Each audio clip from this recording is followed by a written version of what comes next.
Good evening.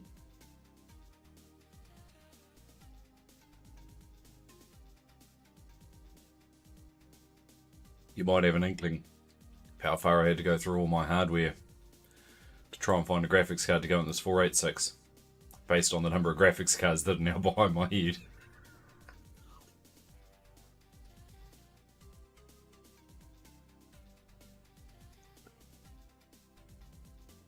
Install Slackware. I've heard that mentioned other times today, and I'm not sure I'm 100% on board with that plan.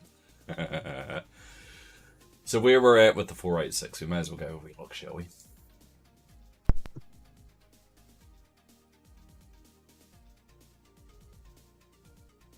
It runs. It runs real good, actually. I'm pretty happy with it.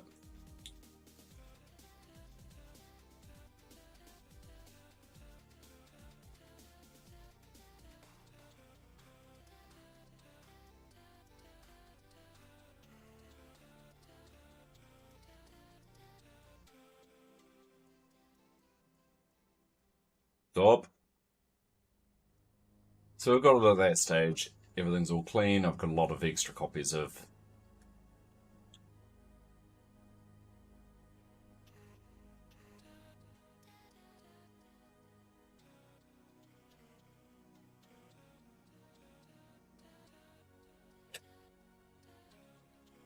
it's better.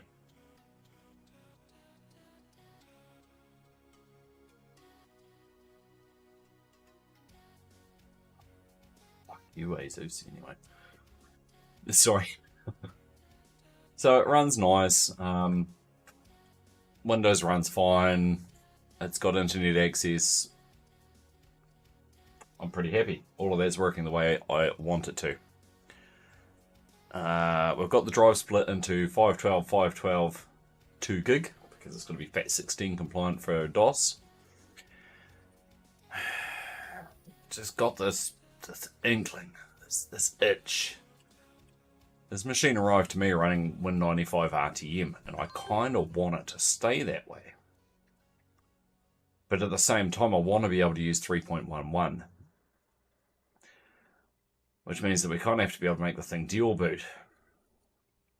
Which is when I rapidly learned that yes, 95 supports that out of the box. However, if we do attempt to do this with Windows 95, we've got it set up wrong. Allegedly. I'm told it's now set up wrong. Actually, I wonder if my internet stuff is turned on at the moment.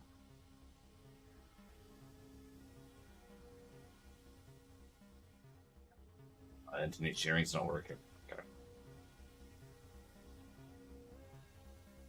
Oh, because I never clicked OK on that box. Ha ha ha ha ha ha. Good work, me.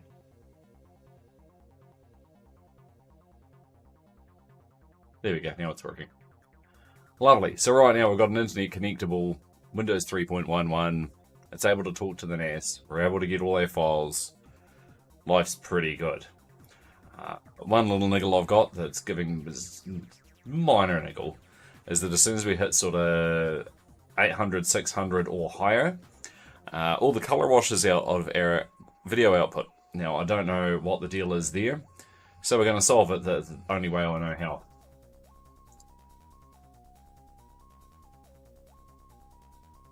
What's the perfect wee card to stuff into my crazy old Asus motherboard?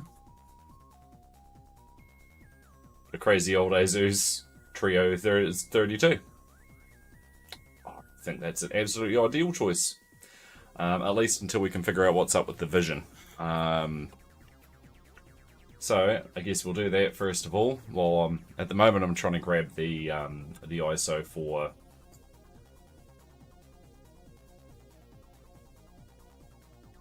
So a pixelated cartoon graphic of a fat, lazy, unamused frog with a keyboard in front of it.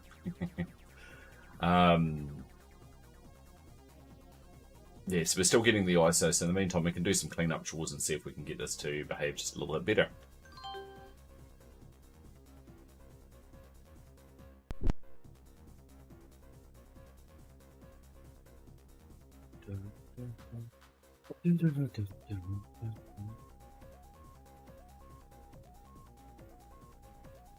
I don't think the screw's been out basically ever.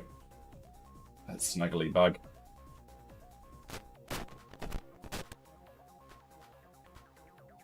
Ooh. Let's pop that.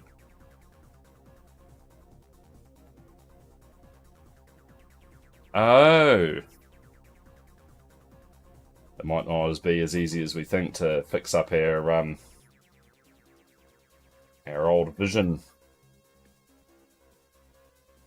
Digital analog converter's a separate chip on those, it seems.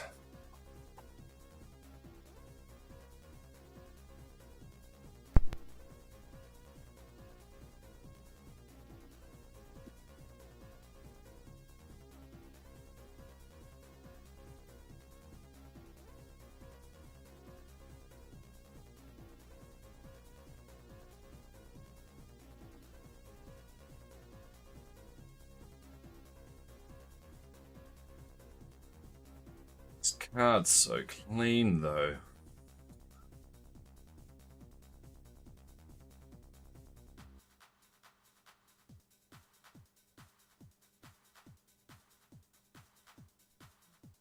Think about it another time. Oh.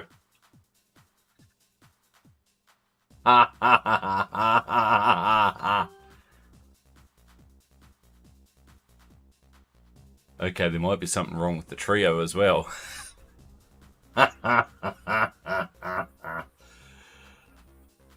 Oh, good.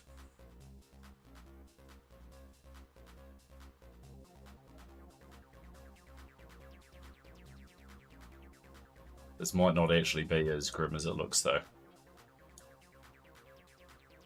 Actually, it's not going to be in control panel. It's in Windows setup.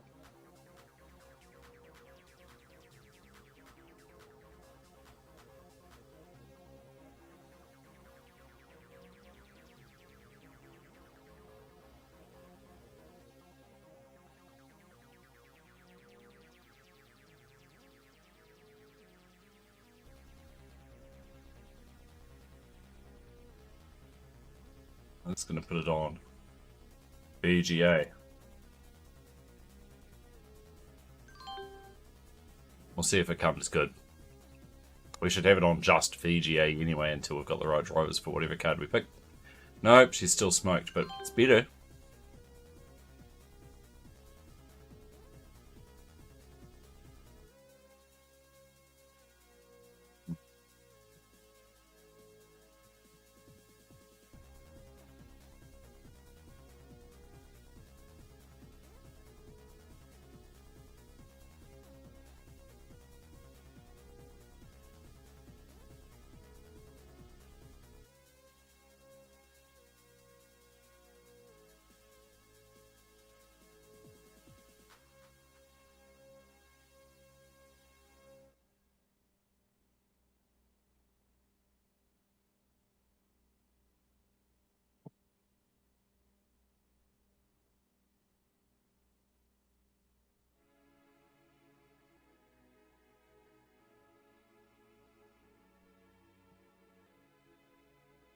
Okay, we'll try something different. What's the date stamp on that? 97. It's too new. You wouldn't use a Virgin one of these. You just wouldn't.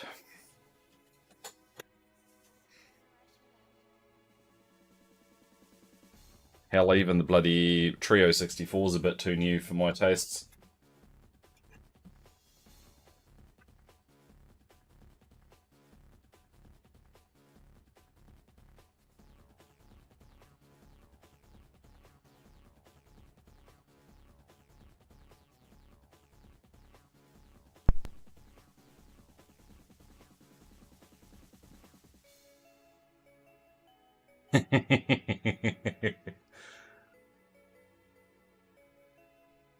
Hey, at least if it was the RAM on that Trio, she's easy fix because it's only got 2 modules on it.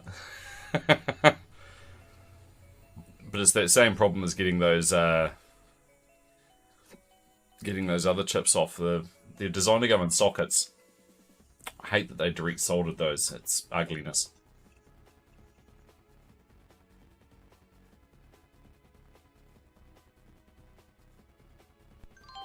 Oh, love the Frag logo and that nice new shade of magenta. You got to get the old ones off without fucking the card first.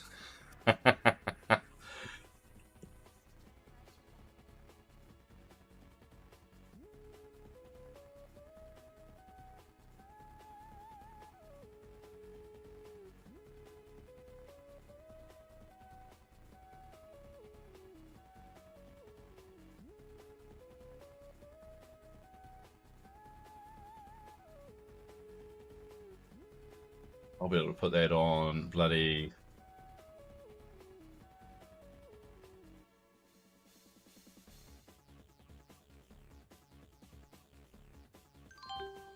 Yeah.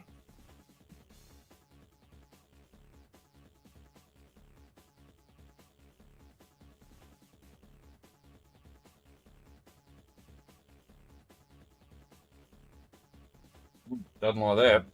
That said, neither did the Vision. The Vision equally did not like that.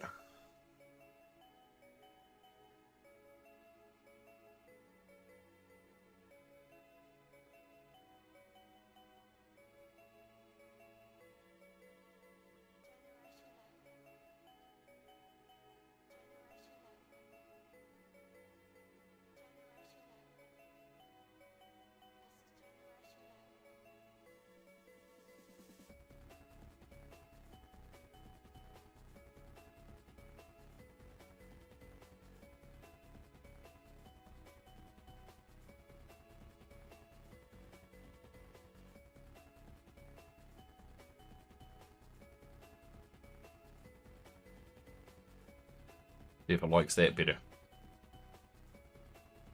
Nope. Realistically, we could just put it on 256 colors. It's Windows 3.1. It doesn't need more.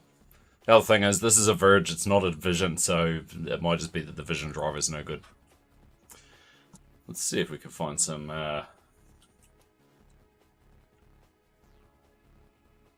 Verge drivers for it.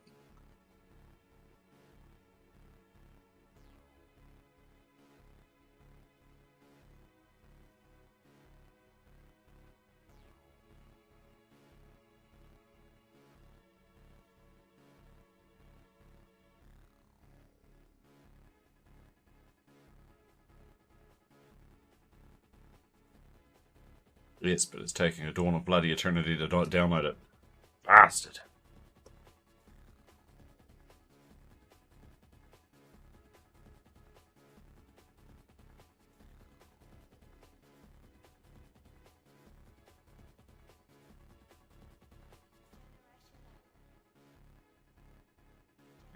I had it on 64, didn't I? Put it on 32.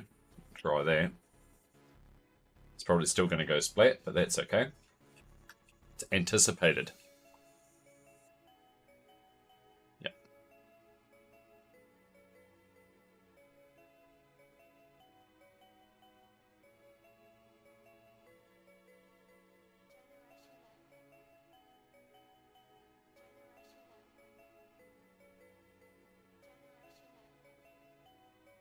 That's a network card driver floppy. We can fucking ask that.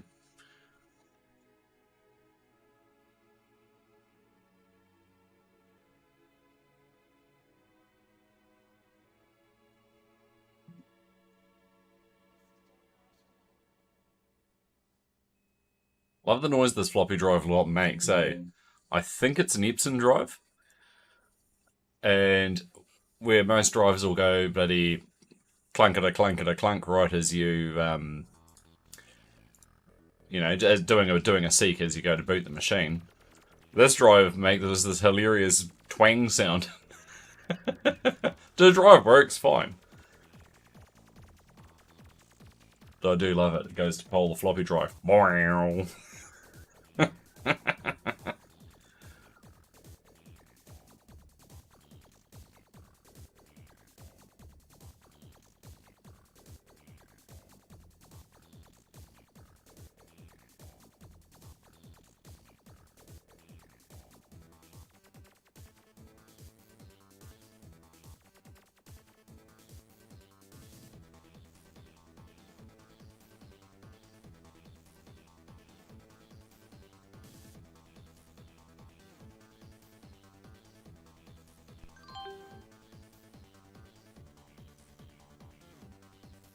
We should have grabbed the mouse while it was out in the shed. Mouse sucks.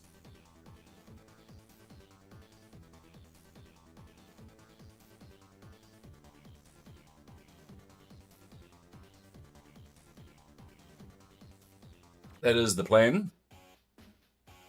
But first thing first, we had to pull the vision out because the vision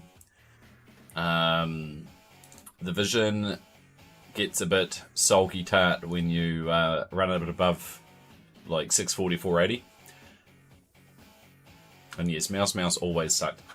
Thing is, the mouse it came with should theoretically be really nice.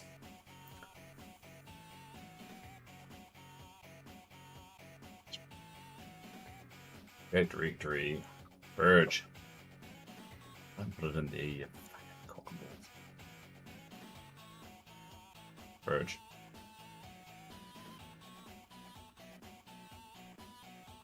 Copy 2. See Verge.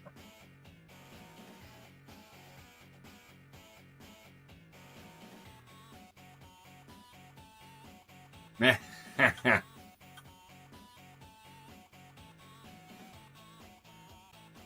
And it's got a really nice diffuser on the LED. So the LED is an exact nice rectangle of light, not a like even the lights in the front of it. It's got one long diffuser, and it's the LEDs. You can see like rectangle of brightness, then it goes slightly duller, and then off to the sides.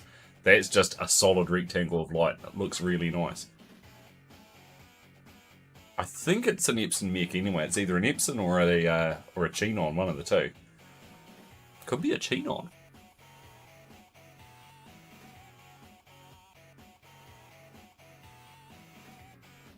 But yeah, going boing when you turn the computer on is pretty fun.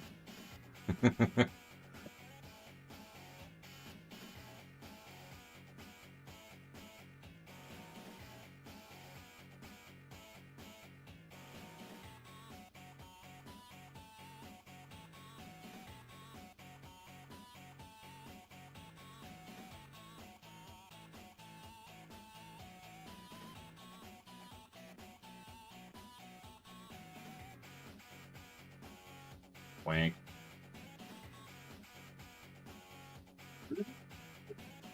Only the good part of injected one subscription to the collective. Oh, I actually went to a local viewer too. How's that? That doesn't happen every time.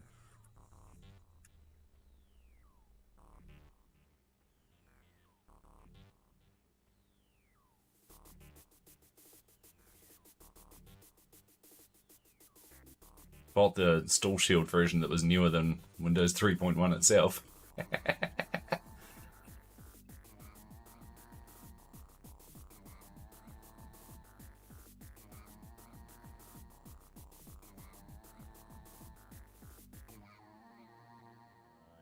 Now you can use like various operating system emojis and explode tier 1, yeah. Operating system emojis, Stan from Monkey Island, girl trying to open her bottle of Coke and it's jizzes everywhere, and Athlon processor failing, and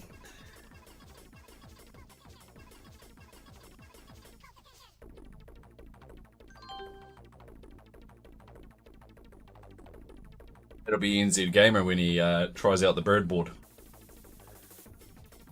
Oh dear.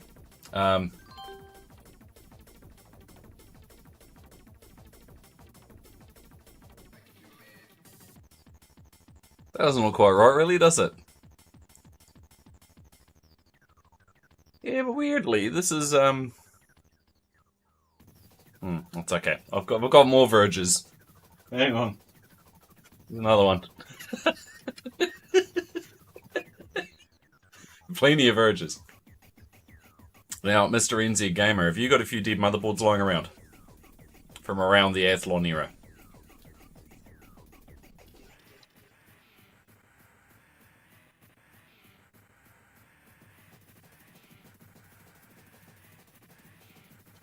Because I went out to fetch the bird board, remembering the bird board's the one I'm sending you for free. The one you're actually buying is the P965. The bird board looks like someone stole the BIOS off it. I wonder who that could have been and what we could have been stealing it for.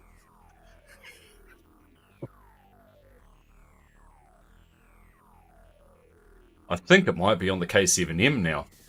Now, the thing that's a little bit weird... I'll grab this back again for a moment. Do we have more verges because they're easy to get hold of, or because they hurry curry more easily? Because at about 1997, people would immediately stop installing Trio 64s and start installing verges because they were the same price. At OEM level, anyway. Now, I'm going to clean this thing before I send it to you, but there's something I'm noticing that's unnerving, shall we say, in the world of dealing with socket A boards. There's something about this board that's weird. Not used to seeing this. Okay, she's dusty. That's fine. I'll clean this before it goes out. Yeah, the ports are a little bit scabby, but look at the caps! This is a fucking Albatron. Why are the caps so clean? There's not a single one that's leaked. This is middle of the cap plague. What the freaky. Freaky. Yeah, you're probably Rubicons. More like they used fucking Potato Brand, and Potato Brand hadn't tried stealing the design off.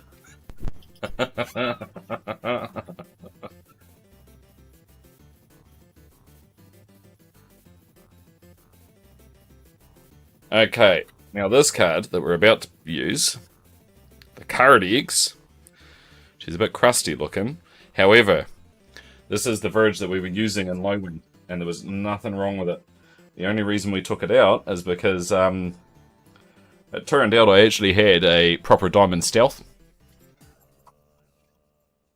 So we ended up using the diamond just because, especially with Next Step and Open Step, they specifically had a driver for specifically the diamond flavoured version of it. Oh.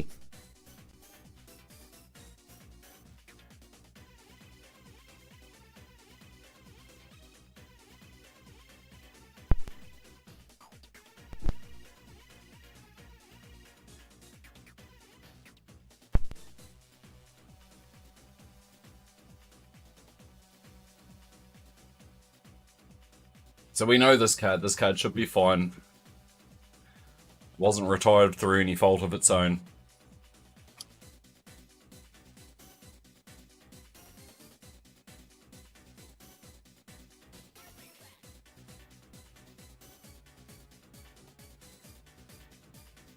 Now, this particular sound card. Now, we've had a listen to the sound card a few times now, and we've all concluded this sound card actually sounds pretty good.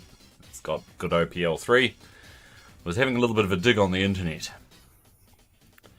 It turns out, allegedly, of all the flavours of the Sound Blaster 16, this one's considered one of the best.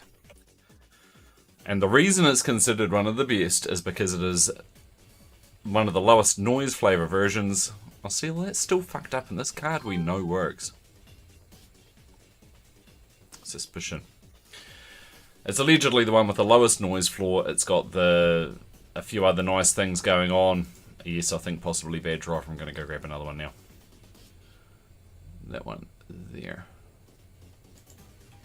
Go.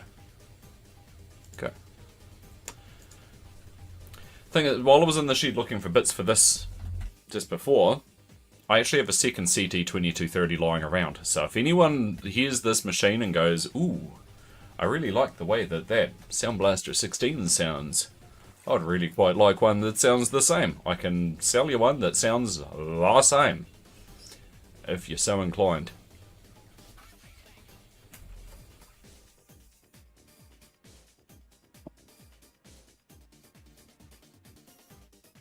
The thing with this particular flavour is that this particular card's party piece is that it doesn't have a plug and play, so you'd need to configure it manually.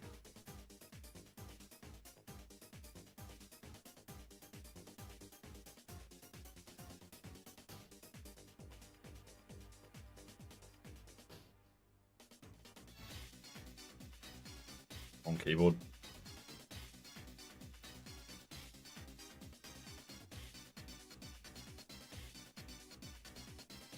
I mean, it's better for some folks, I'm sure. I've never had a problem with using plug and play myself. But on like a 386 or something, it's definitely nicer to be able to just go, you are this. Bam. Late 486 Pentium era, shit like that. Plug and play's fine. Hey, something's messed with my Sound Blaster's settings. You'll live. You'll live.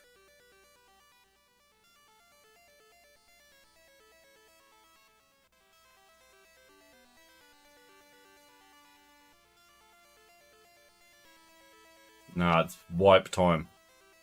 Wipe time. Different operating system time.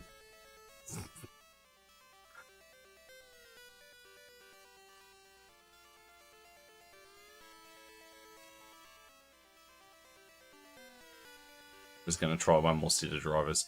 The only reason we're waiting is we're waiting for the Windows 95 for the RTM upgrade to finish downloading.